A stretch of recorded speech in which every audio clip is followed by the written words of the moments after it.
특별대담 진행하겠습니다. 2.3회 수석부회장 윤종훈 부회장 모시겠는데요. 이분은 그 경상남도 양산에서 활동하고 있는 분입니다. 경상남도 양산의 시민들이 우리 윤종훈 부회장한테 붙여준 별명이 양산의 기부왕입니다. 양산의 기부왕 윤종훈 부회장 모시겠습니다. 부회장님 어서 오세요. 반갑습니다. 예. 그 기부는 이게 그 자선 활동이잖아요. 예, 맞습니다. 네. 개인이 하는 거는 자선이라고 그럽니다. 정부가 하는 것은 복지 정책이라고 그러죠. 어려운 분들이 늘 있으니까 개인이 할 수 있는 거는 뭐 윤종훈 부회장이 뭐 몇십억을 어려운 분들한테 기부를 해도 그거는 이제 개인의 자선 활동이고 실제로 정말 어려운 분들한테 국가가 정부 차원에서 할 수 있는 일이 복지 아니에요? 맞습니다. 네, 지금 이재명 종북주사파 개딸 권력이 정권을 잡고 난 다음에 이 분야에서 우선 제일 먼저 들고 나온 것이 빚탕감입니다. 예. 어떻게 보십니까? 참 답답하죠. 그 정책이라는 것도 순서가 있는 말이 있는데 사실은 비탄감도 좋은 정책의 하나일 수는 있습니다. 그런데 제 생각에는 사실은 우리가 2008년도 리먼 사태를 겪으면서 자영업들 얼마나 많이 무너졌습니까? 네. 그 무너진 사람들이 전부 다 불량거래 다 됐지. 경제적으로 신용불량 다 됐습니다. 신용불량자. 예. 어찌 보면 지금 그 이전에는 우리가 금리가 같았는데 지금은 요즘 들어보시면 전부 다 신용도 가상금리 이래 그렇죠, 있습니다. 그렇죠. 그 등급별로 나눠가지고. 예, 등급별로. 그러면 그 등급에는 예전에는 은행이 돈이 띄면은 은행의 수익에서 돈을 맡겨놨습니다. 은행의 수익에서. 그런데 지금은 부도나 그걸 대비해가지고 A등급, B등급, C등급, D등급 나눠 상태에서 이자를 미리 이자에서 미리 뛸 돈을 받아놨는데 아하. 그럼 은행이 손해본 건 아무도 없지 않습니까? 그렇죠. 오히려 이익 받죠. 그러니까 은행이 2008년도부터 이때까지 막대한 수익을 내고 있는 이유가 네네. 그것 때문입니다. 아하. 그리고 작년에 조선일보 칼럼 보니까 은행원이 뭐라고 했냐면 내가 무슨 짓을 했는지 모르겠는데 왜 이래 보너스를 많이 주느냐. 아하. 그러면 채무자가 그 부도가 나가지고 돈이 좀 부동산 가격이 하락해가지고 돈을 좀 못 받아 치더라도 네. 은행에서는 결론은 띄인 게 하나도 없거든요. 예. 그러면 그 사람부터 먼저 풀어줘서 경제적으로 재기를 할 수 있는 그거부터 만들어줘야지. 예. 엉뚱하게 지금 있는 거 안 해줘도 아무 관계 없습니다. 과거에 지금 한 300만 400만 된 이 신용불량자들부터 무슨 풀어주고 난 뒤에 네. 그 결과를 보이서 제도를 시행해야 되는 거 아니냐. 저는 그렇게 생각합니다. 알겠습니다. 그런가 하면은 이제 소비 쿠폰을 13조를 추경을 내서 또 풀겠다는 건데 그건 어떻게 보십니까? 그 미래 세대의 비다입니까? 초등 빚을 내 가지고 살림을 살다 그러는데 그럼 누가 갚을 겁니까? 누군가는 갚아야 되지 않습니까? 아, 왜 갚아야 되는 돈이지?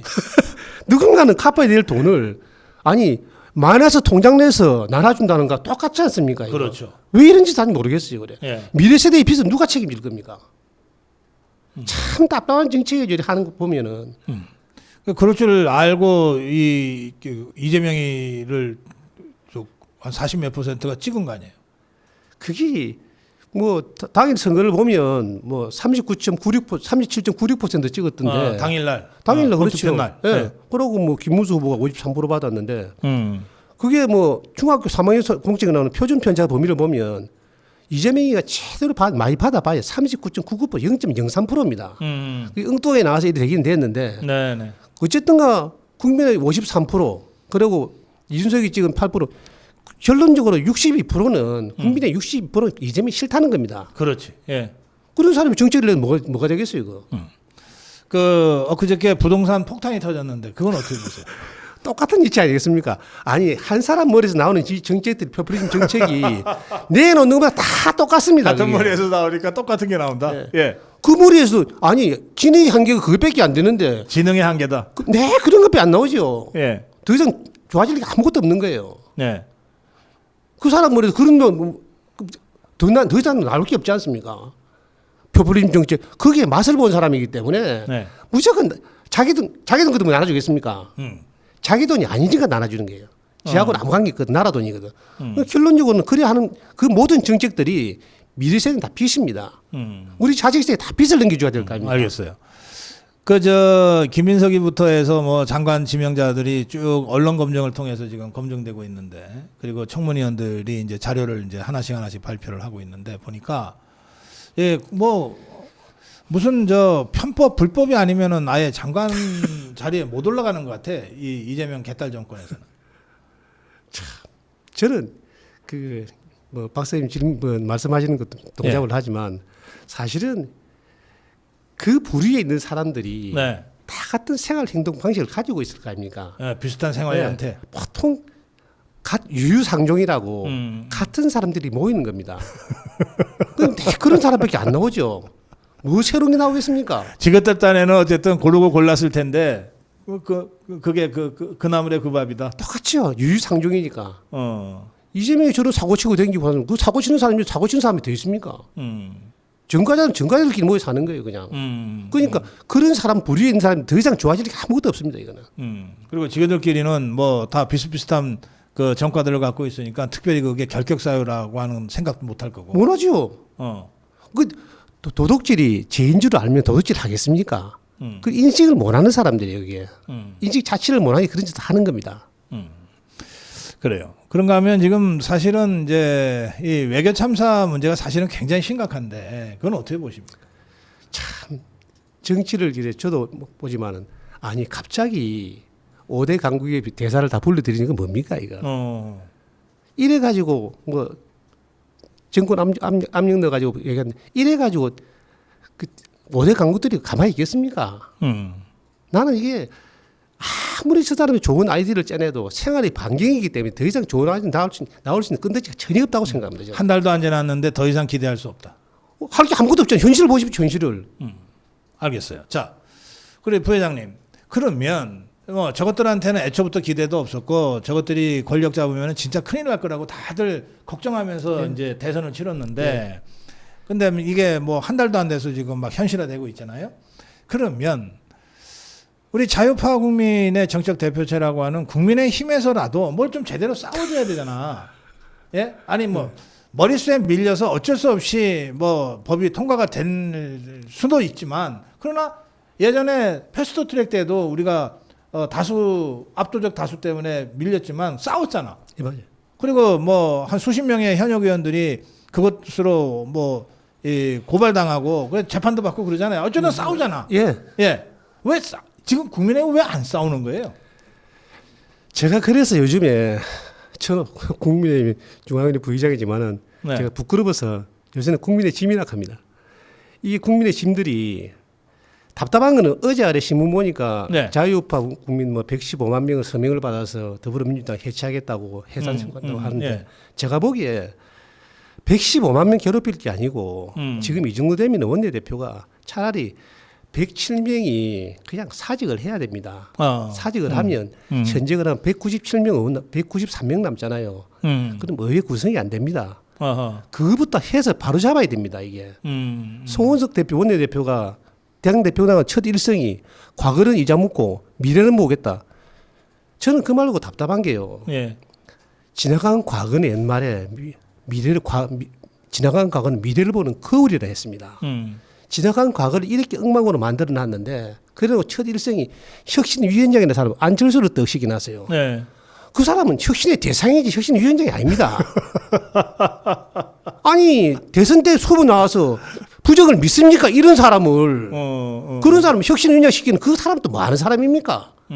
그러이 국민들이 보면 대다수 국민들이 김문수 후보를 찍는 53%의 국민들은 국민의힘을 믿습니다. 그런데 하는 짓이 매이 모양이에요. 지금 당장에 일을 하다 보면 중요한 일이 있고 급한 일이 있고 급하고 중요한 일이 있는데 네. 제 생각에는 지금 급하고 중요한 일은 제일 먼저 2024년도에 부정으로 의석수를 내 계산은 54석 정도 잃었는데 네. 그렇다면 우리가 현재 의석은 162석이 돼야 돼요. 저는 그런 생각이 간혹 합니다. 내가 만약에 당 대표라면 제일 먼저 해야 될 사람이 아니 어두운 일 험한 길 간다고 아무나 손잡고 가면 안 됩니다. 지금 보십시오. 안철수부터 한동훈까지 제가 만약에 당대표라면 제일 먼저 한동훈이 제명해버리고 다시는 국민의 근처도 못하게 해야 됩니다. 네.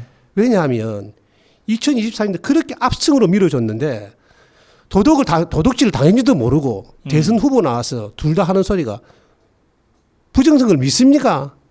이런 사람한테 무슨 당 대표를 맡긴단 말입니까? 참 답답한 현실입니다. 이런 거 보면 안 그렇습니까? 예. 지금 어쨌든 이제 아마 2달 안에 새 지도부를 구성하는 전당대회를 8월 중에 열 것 같아요. 예, 열 것 같은데 그러면 지금 송원석 비대위는 전당대회가 끝나고 나면은 이제 없어지는 거거든요. 송원석이는 원내대표 일을 계속 하겠지만 새 지도부가 구성되는데 혁신을 하더라도 새 지도부한테 맡겨야지. 맞습니다. 그렇잖아요. 예.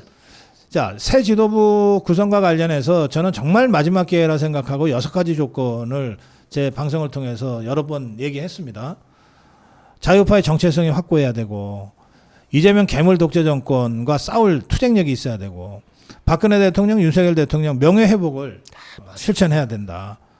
그리고 이 두 대통령을 뒤에서 칼을 꽂고 끌어내린 배신자들을 척결해야 된다. 그리고 박근혜 대통령 때도 윤석열 대통령 때도 사실 국민의힘은 아무것도 안 했는데 우리 맞아요. 자유파 국민들이 광장에 나가서 태극기 들고 성조기 들고 싸웠잖아요. 이 광장 세력과 함께 할 수 있어야 된다. 그리고 마지막으로 지금 계속 강조하시는 부정선거를 원천적으로 부정선거 의혹을 원천적으로 척결할 수 있는 그런 어떤 투쟁 의지를 갖춰야 된다. 제가 이 6가지 조건을 제시했는데 부회장님 어떤 생각이십니까? 저도 그 박사님 의견에 전적으로 공감을 하고요.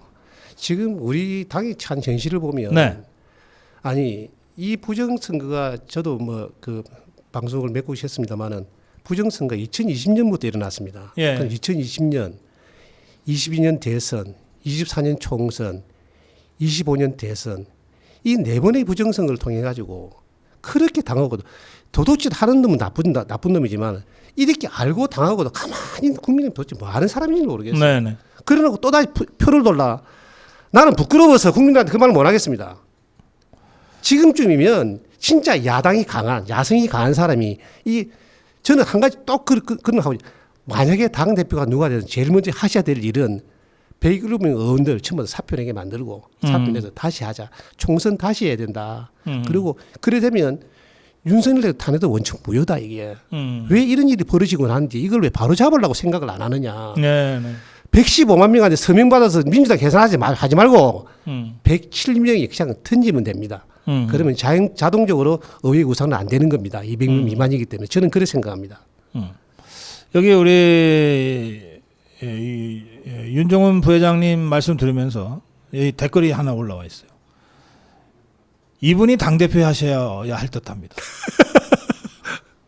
아예 뭐 당대표 출마 자격은 있나요 혹시? 저는 당연히 있습니다. 그러면 뭐 그냥 한 달 반 후인지 2달 후인지니까 그냥 출마를 하시는 건 어때요?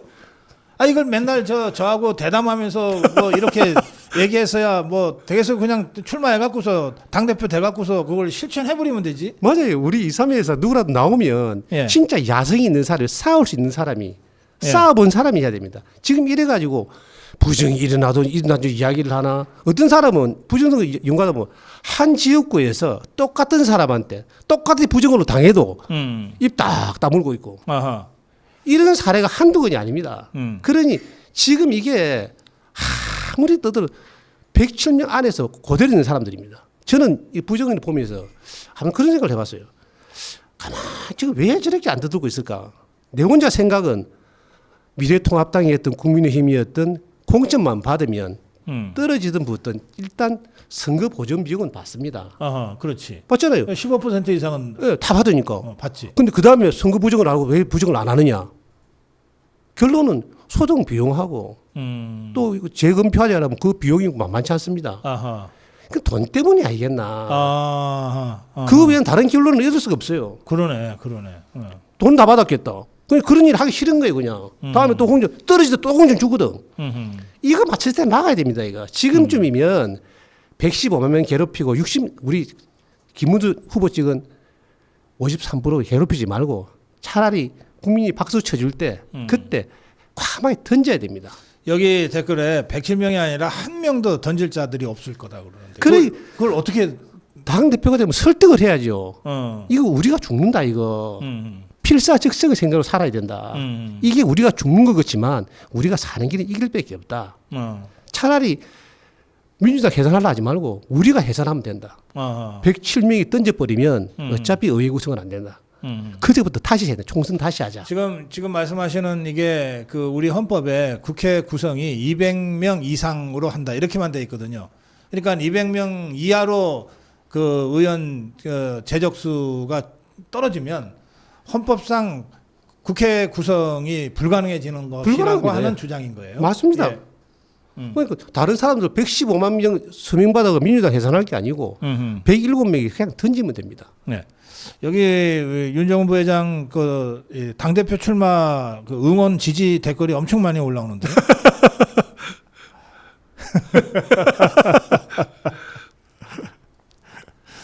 그래요. 이런 게 여론이고 민심이니까 또 당심이니까 좀 진지하게 깊이 좀 잘 생각하시기 바랍니다. 감사합니다. 예, 마무리 한 말씀 듣겠습니다. 예, 국민 여러분, 보수가 이럴 때 뭉쳐야 되는데 참 안타깝습니다. 저라도 힘이 된다면 다음 기회라도 우리 국민이 힘을 모을 수 있는 방향으로 꼭 정책을 펴나가도록 열심히 노력하겠습니다. 고맙습니다. 예. 특별대담이었습니다. 2.3회 수석부회장 윤종훈 부회장님, 여러분들 지금 윤종훈 부회장이 하시는 말씀, 다들 정말 통쾌하다 이렇게 듣고 계셨는데, 사실 지난번에 김문수 후보가 심야 쿠데타로 후보직에서 쫓겨날 위기에 처해 있을 때, 사실은 뭐 국회의원들은 거의 나서지 않았는데 국민의힘의 책임당원들이 그 쿠데타를 저지했잖아요. 맞습니다. 누가 뭐 사발통문 돌린 것도 아니에요. 그냥 한 사람 한 사람 다 이심전심으로 당원 투표를 통해서 쿠데타를 저지했는데, 그야말로 우리 국민의힘의 그 바닥 민심, 당원들의 당심, 이걸 가지고 8월 중에 있을 전당대회에서 새 지도부를 선출한다면 그 당심에 맞는 사람, 아까 제가 제시해드린 6가지 기준을 갖춘 사람, 이런 사람들이 당대표도 되고 최고위원도 되는, 이래야 비로소 국민의힘이 다시 회생할 수 있는 계기가 만들어질 것이다. 이런 말씀 제가 윤종훈 부회장님과의 대담을 통해서 다시 한번 제가 확인하게 됐습니다.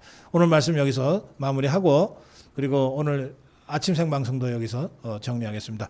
윤종훈 부회장과 함께 인사드리겠습니다. 내일 아침 8시 생방송으로 여러분 다시 뵙겠습니다. 자, 고맙습니다. 고맙습니다.